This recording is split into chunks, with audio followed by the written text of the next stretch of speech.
Patindi pa ng patindi ang mga tapatan sa PVL Reinforced Conference at crucial na ang mga laro para malaman kung sino ang matitirang top 8 teams.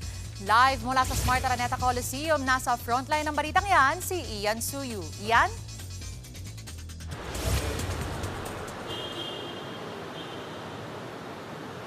Denise, nag-aagawan na nga ng quarterfinal spot sa mga top teams natin sa pagpapatuloy ng second round ng PVL dito sa Big Dome.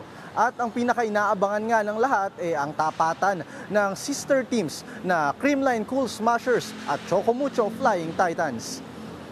Isang panalo na nga lang ngayong gabi ang magdidikta kung sino sa pagitan ng Creamline at Chocomucho ang aabante na para sa susunod na round.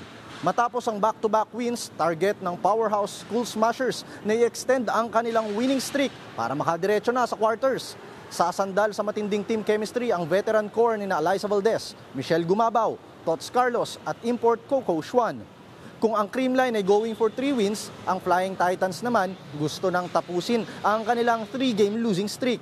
Kung mananalo kasi sila ay pwede pa silang makalusot sa top 8. At dahil triple header tayo ngayong gabi, may mga nauna ng laro kanina kung saan ginulat ng Signal Super Spikers ang top seed na Zeus Coffee Thunder Bells via sweep.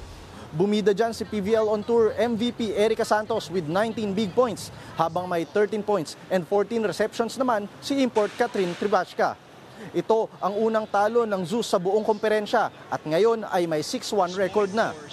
Dalawang sister teams rin ang nagtapat kanina sa second game between Farm Fresh Foxes and NX-led Chameleons. At gaya ng first game, nauwi rin yan sa sweep para sa Akari. 25-13, 25-17 at 25-22. Denise, magpapatuloy nga ang second round sa Sabado, tuloy-tuloy yan until next week. At pagkatapos niyan, malalaman na natin kung sino yung top 8 na aabante para sa quarterfinals. Magsisimula po ang quarterfinals natin sa darating na November 24. Yan muna ang latest mula dito sa Smart Araneta Coliseum. Denise? Maraming salamat, Ian Suyu.